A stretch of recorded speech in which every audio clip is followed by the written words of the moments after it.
Good afternoon. As I was kindly introduced, I am Ella Mitchell and I work at the University of East London. I thought I'd use the opportunity just to introduce my institution a little bit. We're a university in the East End of London, and we have two campuses. So one is at the Docklands, and you can see it's by the docksides. So I've got a picture of the Dockland campus there. It's opposite the London City Airport. And we also have one campus at Stratford. So Stratford's where the London 2012 Olympics were held, and we're very lucky to be about 10 minutes away from the venue there. So it's very nice to be able to go to the venue in your lunch break and have a look around. Thank you very much for inviting me today to talk. I'm going to cover a very big area and in quite a short space of time. So I also look forward to hearing about your work in India as well. I'm here to learn from you as much as I can as well. So I look forward to talking to you. So just to give you a quick outline of my session today, I was going to talk about information literacy and some of the frameworks that I know of. And these are mainly from a UK and a US perspective. I'll talk about some of the frameworks and some of the practice that I know has been put into practice in the UK. And then I'll talk about some elements of instructional design. I must caveat this with I'm not an instructional designer, but throughout my work I've picked up lots of useful bits so I can share these with you. So we'll talk about some of the instructional design and how we perhaps put some of the frameworks into practice. So I'll start with an overview of the information literacy frameworks. But what I thought was really a useful starting point was to think about defining information literacy. And I was going to use it as a bit of an opportunity to highlight some of the work that's going on in the UK. So I should mention that I was a member of the information literacy group, and I chaired one of their subcommittees, which was looking at raising awareness of open education resources amongst librarians. So we ran a series of training events. And so through this work, I've become quite involved in the information literacy group in the UK. And the information literacy group have worked to look at their definition of information literacy. I think potentially it was quite focused on higher education before, and they've looked to really broaden it out. So it's the definitions on the screen there, but just to read it through, information literacy is the ability to think critically and to make balanced judgments about the information that we find and use. It empowers us as citizens to reach and express informed views. So then we can, and to fully engage with society. So quite a rounded definition. And this definition was worked on by the Information Literacy Group, and it was piloted at the LILAC, so the Librarians Information Literacy Annual Conference in 2017, and it received feedback from the conference. And then it was passed, and it's been adopted by CILIP, our Chartered Institute for Library and Information Professionals, in 2018. So this is the definition we've accepted. And just to think about information literacy, perhaps beyond the HE, or the higher education, or education generally, the work of the Information Literacy Group has really been looking at information literacy in different areas. So there's a lot of work that they've been doing with information literacy in everyday life. So this is where they're trying to engage with the public library services in the UK. And citizenship, and thinking about how it's important in your kind of rights and your responsibilities. And there's a lot of work going on through the group to start inputting into some government work that's happening. So I know Stefan Goldstein's been very busy and meeting with many organisations. So he's worked with Ofcom and I think the Department for Culture and Media So he's really looking to raise the profile of information literacy. Education, and this is where a lot of us practice, and we practice our information literacy frameworks. It's becoming an increasingly important part of being a student these days. I think information is just everywhere, you're submerged in it, so being able to think about the information you're using and use it in an ethical way is a very, very important part of being a student, but also beyond that. There's a lot of work that's going on by Charles Inskip at the University College London, so UCL. He's one of the lecturers there. Well, I think he's the program leader for the information literacy, the library and information school. So he's working, and his research really focuses on the semantic links between sort of job descriptions that we might see and information literacy. So looking at kind of forming sort of linguistic links between the two. And I've put a link into his blog because I think there's a lot of very interesting work that he's doing in this area. Health, this is a fundamental sort of part where information becomes quite important. You're making sometimes very, not to put it too bluntly, but life and death decisions sometimes. And having informed views on your health and your well-being is very important. So educating everyone in terms of how to access good quality information is becoming quite essential. And I think information literacy is really linked into a number of other skills. So I think often we focus in on information literacy, but JISC in the UK, so the Joint Information Systems Committee, link it into digital literacies. And I see this more and more in practice. So it's actually kind of linking information literacy in as a subset of a broader set of skills, which I think is increasing the way we will understand information literacy. So one of the probably the most common and well-known models for information literacy frameworks is the Sconul 7 pillars. And it focuses on the 7 aspects of information discovery. So, it talks about the fact that you move from perhaps an information landscape, and then you make sense of that landscape, and you come out the other side as a bit of an expert. I think we're kind of moving away from some of these ideas that you can be an expert, and that it's a more of a lifelong learning kind of skill that you're looking to develop. So the Sconul 7 Pillars was originally devised, I think, in 1999 by Moira Bent and Ruth Stubbings. So I think they've looked to revise it since, and they have looked to give it a more subject-specific or employability lens or research lens, because they've realised there's differences sometimes between the way people look for information. So it very much focuses on the 7 pillars, and this is actually something that I see quite a lot in practice. We still use this model to frame information literacy training. Just to touch on some other frameworks that American colleges and research libraries framework, which is very popular.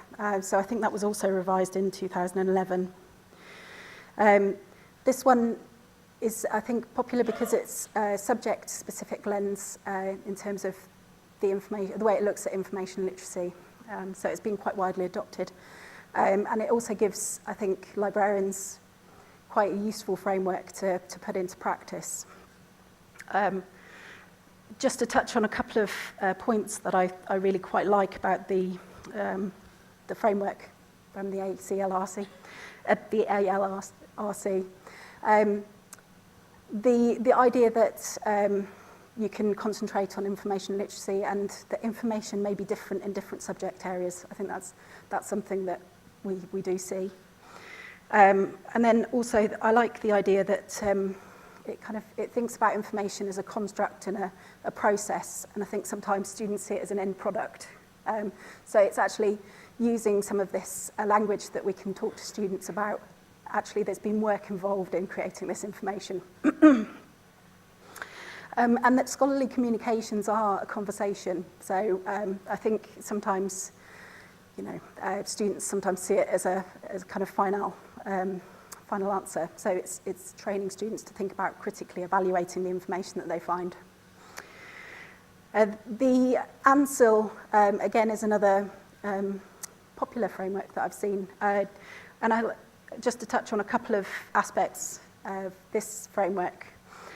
I like the idea that it broadens out what information literacy is, and it's kind of in a similar vein to the definition work that the ILG have done. So it's thinking about information literacy more as a broader set of skills.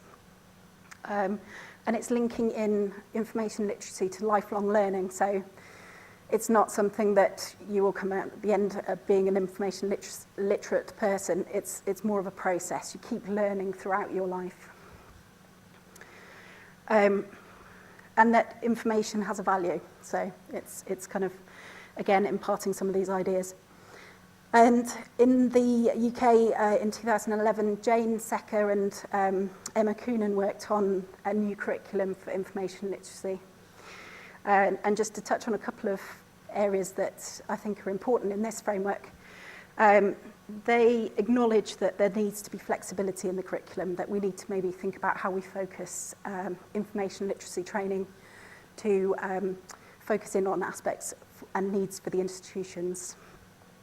They also have quite a lot of useful practical kind of guidance in the curriculum. So some of these frameworks in practice, and I think we all see them in practice quite regularly. I think theory can be great, and I think frameworks are very, very, very useful, and certainly they help us to frame our learning and teaching. But they can be very holistic, and sometimes the real life situation is that we don't always get the chance to put everything end to end into practice. Or it may be that we're working with academic colleagues or learning technologists or study skills tutors to actually embed aspects of information literacy. So you may be sharing your teaching resources around. So I think this is, framework's very much very, very useful, but there's also the practice that goes alongside it. And so just to run through some of the frameworks that I've seen applied in online resources. So I think here you can very much see, I think this is animated, sorry. I think you can see the link between the frameworks and the online resources in that it kind of maps to, certainly the first two, map very much to the Sconul 7 pillars. So they focus on guiding the student through. So the top one here is actually a resource that we made at the University of East London. And that was, I think, in 2011 now. So it's in need of some update, but there's still elements of relevance in there. The second one just here is from Imperial College, where I worked previously, to the University of East London. And this one is called Assignment Tips, but it's again mapping in, and it's using aspects of a new curriculum for information literacy, so kind of the flexibility of it. And SMILE, this one is Glasgow Caledonian University, and this again is an open education resource, so it's available online, and you can reuse parts of it, and it's openly licensed. So I urge you to have a look at this. And then the Cambridge University have also just recently established a kind of working party to look at adopting information literacy frameworks for the university. Oh, thank you. So they're looking at very much adopting and adapting an information and digital literacy framework for the university. And that's something that I think is very important in some of these frameworks. They can be very useful, but they can be quite generic. So sometimes there's work to embed them in the institution. And then to highlight a kind of The Open University's work in this area, I mean, they've been pushing in the area of online information literacy training. I think they're probably one of the first, along with Cardiff University. So they've developed online information literacy training for their students, and being an open university, they're pretty much all online. And now they're moving their information literacy provision into more thinking about digital literacy and information literacy as a kind of combined set of skills. And the kind of people behind this work have also recently written a book unpacking digital literacies, which is quite useful. I've just started reading the first few chapters, but there's lots of practical advice in there. And I'm very happy to give you a quick look through the contents page if you need to. So with time and resources being sometimes an issue, actually at institutions sometimes there's a need to focus on specific issues or specific information literacy aspects. And something that I've seen growing actually is looking at the idea of information literacy and scholarly communications. So there's a growth in workshops around open access, understanding licenses, understanding the implications of publishing your work in an online, openly accessible way. So there's been a lot of education and a lot of work around these areas. The area of, so like I mentioned, the copyright and licensing. And the chair of the information literacy group, Jane Secker, writes a lot about copyright and copyright literacy. So again, another source of a lot of information and lots of useful practical things that you can do. But she's also looking to establish a community of practice in the UK for librarians to get support and to help upskill as well. She's recently started a module in the City University, which is very much focused, I think it's at new academics and teaching professionals. So again, starting to embed the ideas of information literacy more broadly and digital literacy. She's, again, she practices what she preaches. So a lot of the time you'll find her work in open access repositories, and it will be openly available. She keeps a blog, which is very useful to go and have a look at. And she's also got a blog associated with this course. So they're working in an open way and learning about digital practice. So very much kind of looking to embed digital literacy and information literacy into practice. I think we're seeing a move. So just to talk about some aspects of instructional design, and I must say I'm not an instructional designer, but I've been privileged to work with some very good instructional designers during my time working at Imperial College, and I think I've sort of picked up a few things along the way which I thought I'd share with you, and I thought I'd share some useful models that I've come across. So the first is the 7 C's of learning design, and this is by Graham Correll. Graham Sconul, and she works at the University of Lancaster. You can view. I'll leave you to read the conference paper that she's got online. But just to concentrate on a few aspects of the 7 C's and the learning design that you may find useful, and I have found useful throughout designing some of these resources. The first is to spend some time thinking about conceptualizing the learning design. So to think about who you're designing the courses for, to think about what level it needs to be. Are there standards that I need to reach? Are there frameworks that I need to map into? These can be very useful in starting to think about your design. And also it gives you a kind of, in thinking about some of these things, it gives you a rationale for the course. So very often you're needing to get your students' mindsets into why this is important for them. So it kind of gives them a grounding that way. The other thing that I've kind of taken away from this model is thinking about how you build in aspects of communication into your course. So possibly how the students are going to communicate with you. And I'm thinking a bit more online resources here, but how are they going to know there's a teaching presence there? How are they going to communicate if there's a problem or a dead link or something's happened to the course? And then how do they communicate with other students in the course as well? Because the learning sometimes happens in a community. So we thought about how to build in aspects of collaboration and communication in designing some of the plagiarism awareness courses at Imperial College. So the other thing I'd say about learning design is actually it's a learning curve for the designers as well. So sometimes the activities that we designed, they got responses, so the students participated in the debates or the reflective exercises that we put in, but they didn't necessarily talk to each other about it, which was what we thought might happen. So what we hoped didn't always work in practice. And then I think the other part of the 7 Cs that's really important is actually thinking about consolidating your work. So this is where you go through a process of gaining feedback. So pilot it with students, with academics, with colleagues, with anyone that will have enough time to sit down and run through the course for you. Because often their feedback is very, very important and very useful.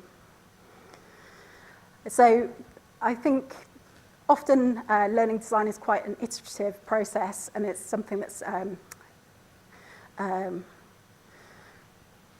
outlined in many sort of books on learning design.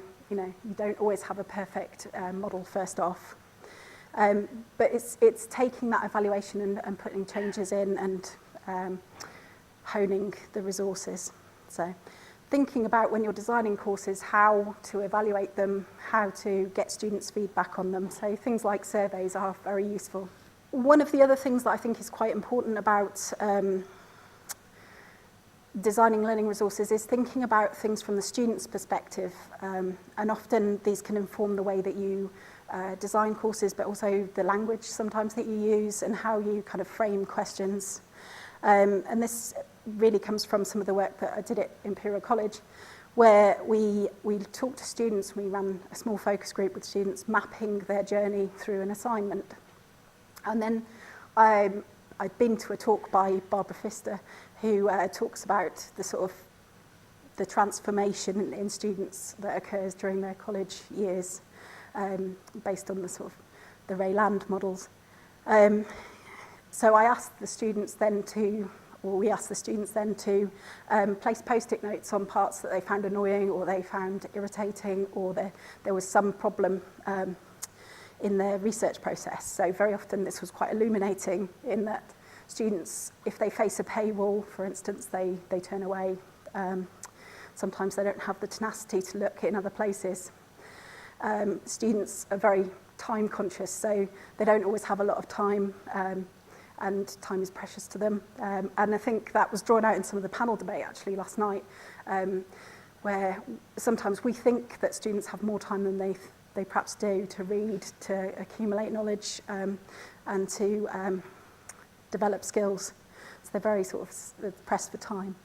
And in this, we then used some of these findings to start informing the way that we developed online resources. So in some of the web pages, we highlighted top tips.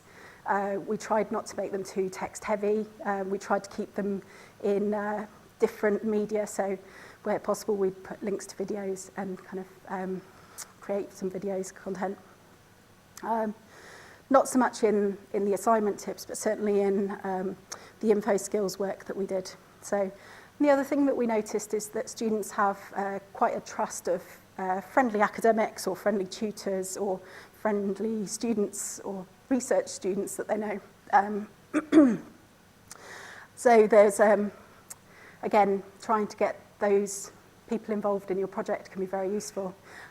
So for instance, at the work we did at Imperial, We involved the Centre for Academic English in some of the plagiarism awareness training, and we also then looked to build in some tutors' voices into the info skills at the University of East London, so trying to get those points of view.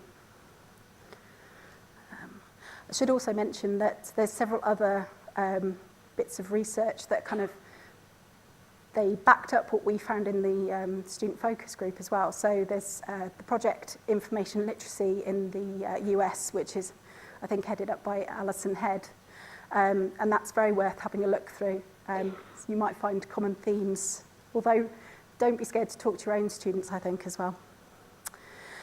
You can be creative with delivery, so engaging students in the information literacy training that you do. It can take some time to design courses and design workshops, but I think there's opportunities to blend learning, so blending online and face-to-face.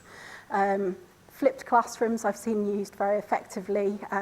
So my colleague at Imperial was Emma Shaw, was doing some work with medical students there, and she was flipping the classroom. So she's sending out some of the more perfunctory task-based work, so looking at the databases, getting familiar with the interfaces, and then using the actual sessions that she had with them in a much more interactive way, so using Padlet to get them building their own search strategies and thinking about how they define their own search parameters. There's a lot of games-based learning that's happening in the area, so these are quite often open education resources as well. So certainly Jane Secker with the publishing trap and the copyright card game can be very interesting, and they can engage students in perhaps a different way. So they can engage students in a more a way that they're thinking about their own scenarios maybe. And the game of open access. So yeah, I think in there you're seeing quite a crossover between information literacy and perhaps scholarly comms. There's several online resources that you can find and use. I really quite liked the ones by the University of Manchester. So just to skip through some of the opportunities I think that are there to embed information literacy and to kind of keep it current and keep it in people's minds. Sometimes and I've been at institutions where there's been work on new curriculum designs, and this is sometimes a chance for the librarians to embed information literacy at quite an early stage in the design process. Sometimes learning and teaching strategies really offer an opportunity again to highlight what we can do and what we can offer. So these are very useful. There's often, if you look through learning and teaching strategies, they are talking about various aspects of information literacy.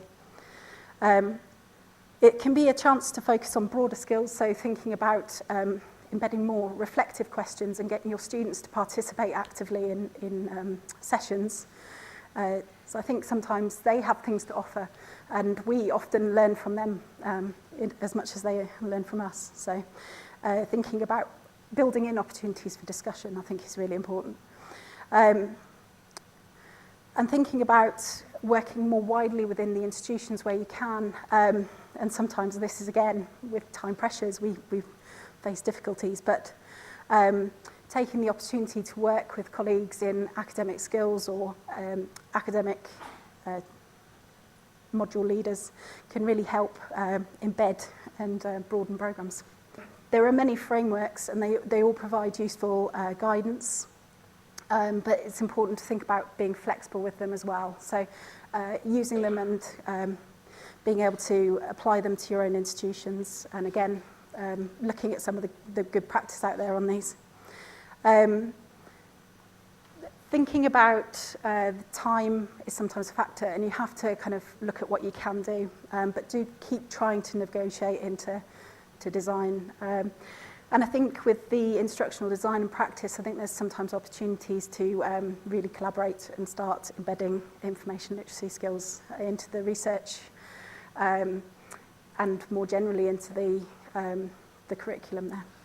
I've put up a list of really useful, sorry, they're a bit squished together, but There's a lot of resources that I've touched on in the presentation, which I thought might be useful to follow up with.